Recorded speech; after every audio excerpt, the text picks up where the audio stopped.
बोलने का भी नहीं है कुछ। अध्यक्ष, सभापति महोदय, आपने मांग संख्या 27 और 28 पर मुझे बोलने का अवसर दिया, उसके लिए आपका आभार। 10 नंबर बोलने के बाद आएगा।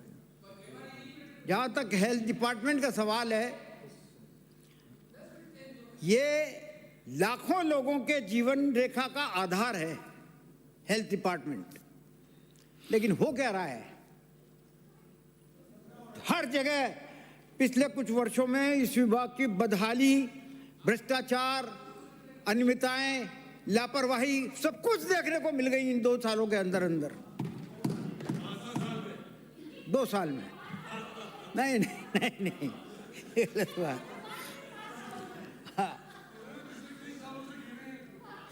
RMSCL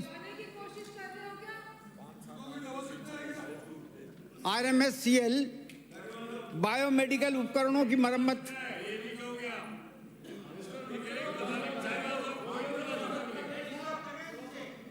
आप बोल रहे हो।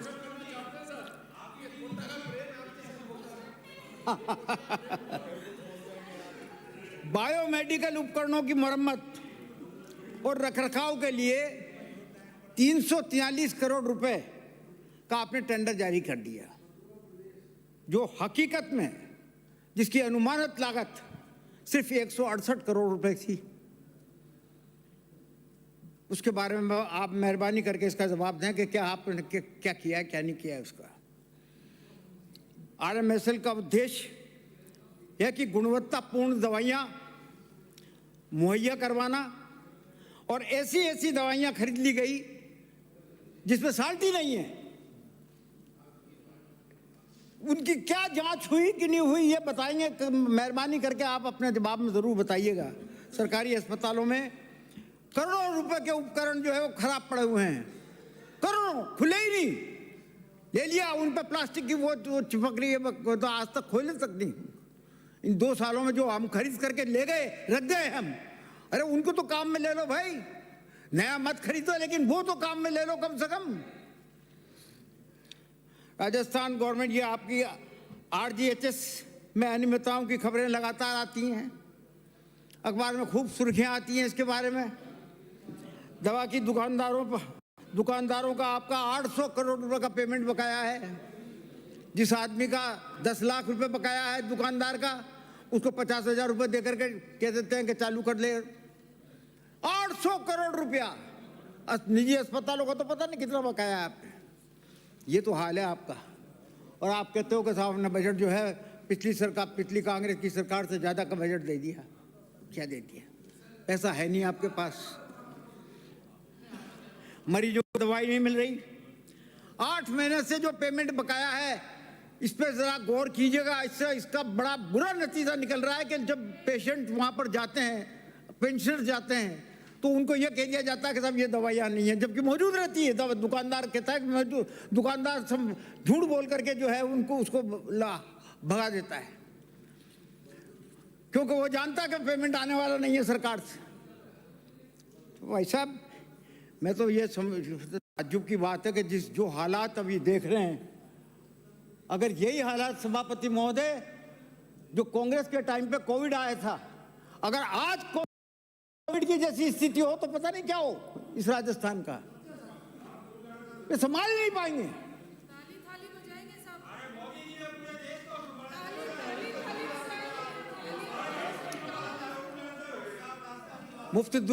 मुफ्त दवा योजना हमने चालू की, RGHS हमने चालू की। अरे उन जो अच्छी योजनाएं चालू की, उनको तो कम से कम संभाल के रखो, उनका तो मैनेजमेंट ठीक करो, जिससे सीधा जनता को फायदा हो। लेकिन उन्हीं में गड़बड़ियां हो रही हैं। RGHS का मैंने बताया आपको, मुफ्त दवा योजना होगा, एक बहुत बड़ा घोटाला साबित हो रही है आज की तारीख में। 25 और 26 में 25 में और 26 में सबसे ज्यादा घोटाला है तो आवे जिसमें आपका मुफ्त दवा योजना में आपको। अब जैसे महत्वपूर्ण जो दवाइयां हैं, पेन किलर, एंटीबायोटिक्स, हार्मोनियल दवाइयों के 795 सैंपल फेल हो गए। 795 सैंपल फेल हो गए। बताइए, गुणवत्ता में फेल हो गए और डॉक्टरों को गालियां देते हैं कि साहब इलाज ठीक नहीं कर रहा, इलाज ठीक नहीं कर रहा। डॉक्टर कहता है कि इलाज में क्या करूं ठीक, दवाई ऐसी आ रही है जिसका कोई असर ही नहीं होता।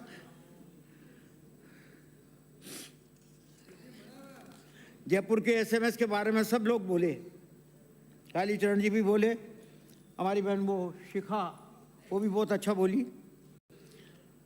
ट्रामा सेंटर के आईसीयू में शॉर्ट सर्किट, ऑपरेशन थिएटर में शॉर्ट सर्किट, माइक्रोबायोलॉजी की लैब में शॉर्ट सर्किट, और परसों तो एक बच्चे का ऑपरेशन हो रहा था और मशीन में आग लग गई। कोई देखने वाला नहीं, कोई सुनने वाला नहीं कि किस प्रकार से जो है ये घटनाएं रोज क्यों हो रही हैं आग लगने की। इन हादसों से साफ है कि अस्पतालों में फायर सेफ्टी उपकरणों की कमी है, और जो लगे हुए हैं उनको संभालने वाला कोई नहीं है। टाइम टू टाइम उनकी टेस्टिंग वगैरह होनी चाहिए, कोई नहीं है, स्टाफ ही नहीं है आपके पास।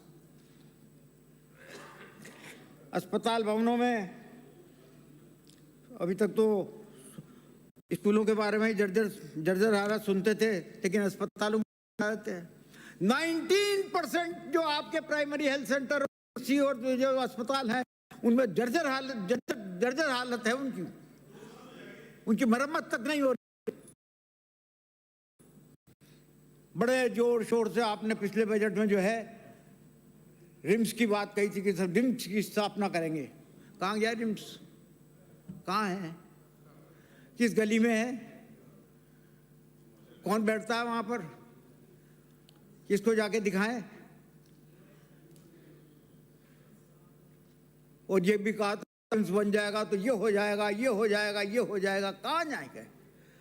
क्यों बेकार ऐसी घोषणाएं करते हो जिससे लोग मजाक कर रहे हैं आप लोगों की, आपके शासन की हंसी उड़ाएं। आईपीडी टावर, बड़े शौक से हमने जिसको बनाया था आईपीडी टावर को, और सरकार का सिर्फ 70 करोड़ रुपया लिया था मेडिकल कॉलेज से, मेडिकल डिपार्टमेंट से।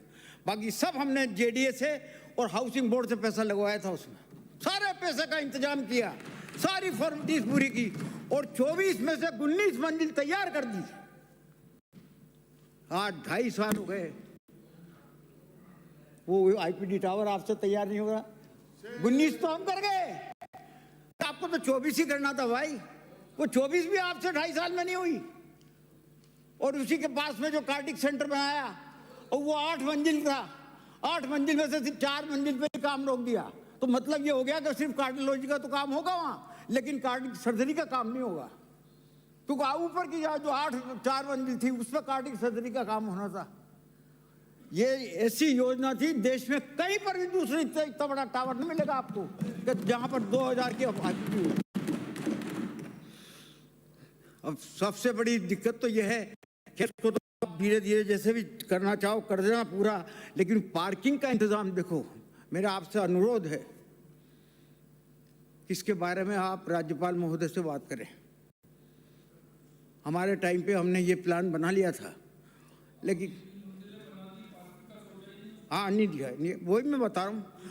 मैं उसी बात पे आ रहा हूँ आपकी कि हम नहीं कर पाए। मैं उसी बात पे आ रहा हूँ। हमने प्लान बना लिया था, लेकिन हमें राज्यपाल जी का सहयोग नहीं मिला, और हमें यूनिवर्सिटी के जो वाइस चांसलर है उसका सहयोग नहीं मिला। हमारा प्लान ये था कि टोंक रोड से बेटे नहीं है, बेटे बोल रहे हैं पीछे, आप तो स्टार्ट रखिए। टोंक रोड से आपका जेएलएन मार्ग के बीच का जो रास्ता है, जिसमें इधर तो आ जाता है आपका वो एसएमएस का ही कौन सा अस्पताल है वो आता है, और इधर आ जाती है आपकी मेस वगैरह की एक लाइन आ जाती है। हमारा ये प्रपोजल था, मैंने मेस को सारे को हम हटा देते हैं, और जो पास में जो वहीं हॉस्टल के पास में जो जमीन पड़ी हुई है वहाँ पर हम मल्टी स्टोरी जो है पार्किंग जेडीए की तरफ से हम मल्टी स्टोरी बिल्डिंग बना देते हैं, जिसमें सारे मेस आ जाएंगी, सातों के सातों मेस वहाँ पर आ जाएंगी। ये सर हमारा प्रपोजल था, जिसमें वो है भी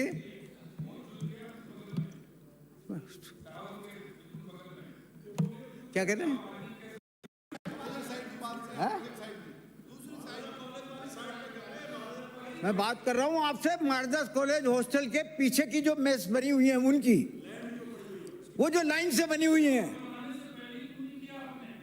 अरे साहब हम तो नहीं कर पाए। मैं यही तो अनुरोध कर रहा हूँ आपको, रास्ता अजय आपको रास्ता बता रहा हूँ, आप मेरी बात तो सुनो पूरा। आपको रास्ता बता रहा हूँ कि इस रास्ते में चलोगे तो पार्किंग हो जाएगी, सड़क भी चौड़ी हो जाएगी। आप समझे सुनने को तैयार नहीं हो। मेरा आपसे निवेदन है कि राज्यपाल महोदय से आप बात करें और वाइस चांसलर को बुला करके इस बात के लिए कि भाई ये मेस्ट वाली सारी जो लाइन है उसको हम तोड़ करके जो है सड़क में मिलाना चाहते हैं, ताकि सड़क भी चौड़ी हो जाएगी, कुछ पार्किंग भी हो जाएगी। और मेस्ट जो है आप जेडीए से बनवाओ या किसी से भी बनवाओ, पीडब्ल्यू से बनवाओ, किसी से भी, उनके लिए मल्टी स्टोरी भी प्रयास जारी है। रास्ता तो बता दिया हमने, अब प्रयास देखें आपके। लेकिन वो तो ठीक है कि प्रयास जारी हैं, लेकिन बच्चे आपके सिर्फ 2.5 साल ही हैं, 2.5 साल ही बच्चे हैं। नहीं, चक्कर सबसे बड़ा ये है कि 19 मंजिल तो हमने बनाई, उसमें तो 1 मंजिल आपसे बनी नहीं और आप कह रहे हो इसमें प्रयास जारी।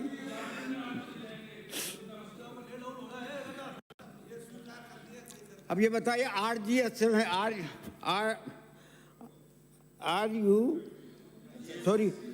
RGHS में हमने सारी दवाइयाँ थी आपके, क्या नाम है कि आयरन था, कैल्शियम था, विटामिन D था, विटामिन B था, प्रोटीन पाउडर था वगैरह, सब चीज़ें थी, आपने सब हटा दी। अरे उन बुजुर्गों का तो ख्याल रखो भाई, उनकी हड्डियाँ कैसे मजबूत होंगी, कैसे वो अपना जीवन पूरा कर पाएंगे। ये क्यों हटाई आपने? हद कर दी बुजुर्गों के साथ। मेडिकल कॉलेज ये समय आपने वो कहा संदीप जी, वो कहते कि साहब चिकित्सा का अर्थ होता संवेदना, ये संवेदनशीलता है आपकी कि आपने बुजुर्गों के इलाज पे जो है लाठी चला दी। मेडिकल कॉलेज में सीनियर प्रोफेसर एसोसिएट आदि के 6000 में से 2550 पद रिक्त पड़े हुए हैं। और भी कई बोलना है इस बारे में, पढ़ाने वाला कोई नहीं है, छात्रों को यूट्यूब से पढ़ने पर मजबूर किया जा रहा है। आप देखिए राजमेश के अधीन चल रहे मेडिकल कॉलेजों की हालत यह है कि 2721 में से 1474 पोस्ट मेडिकल टीचर्स की आज भी खाली हैं, और नर्सिंग स्टाफ तो भर्ती कर ही नहीं रहे आप, वैसे ही पड़ा हुआ है।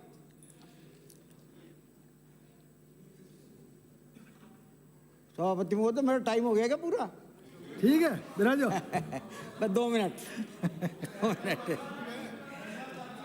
MCI NFC की गाइडलाइन के अनुसार 10 छात्रों के ऊपर एक कैडेवर होना जरूरी है, और हालात यह है कि 200-250 छात्रों के ऊपर सिर्फ 6 या 10 शव मिल पाते हैं। वजह यह है कि कई मेडिकल कॉलेज में जगह ही नहीं है रखने की।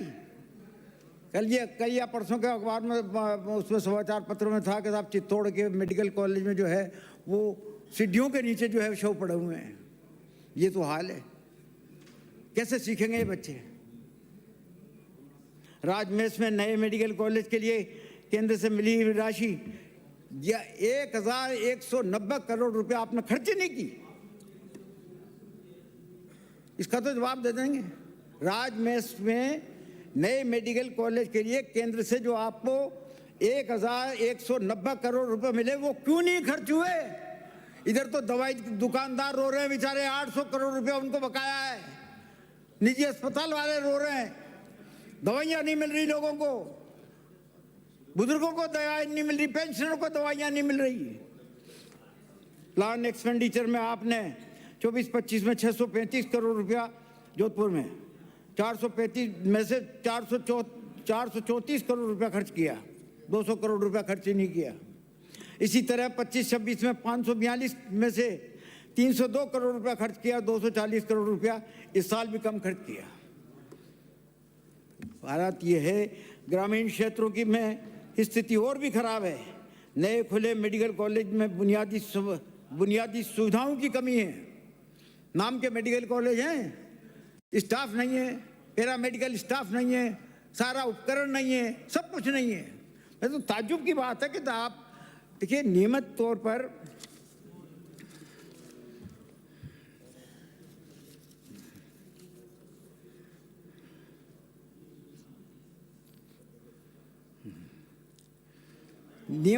पर ऑपरेशन होते रहे तो कम से कम इम्प्लांट की आपूर्ति के लिए कोई वैकल्पिक योजना तो बना दो। 4-4 महीने तक जो है उसका नंबर नहीं आता, तारीख पे तारीख दे दी जाती है, उसको बेचारे को तारीख पे तारीख दे दी जाती है कि साहब इम्प्लांट नहीं है, ऑपरेशन कैसे होगा। कोई वैकल्पिक योजना बनाई क्या आपने इसके लिए, या वैसे ही धर्म धक्के में चल रहा है सब खेल। ग्रामीण क्षेत्रों में स्थिति और भी खराब है। नए खुले मेडिकल कॉलेज में तो खैर न तो डॉक्टरों को उचित वेतन मिल रहा, क्यों आएंगे आपके पास।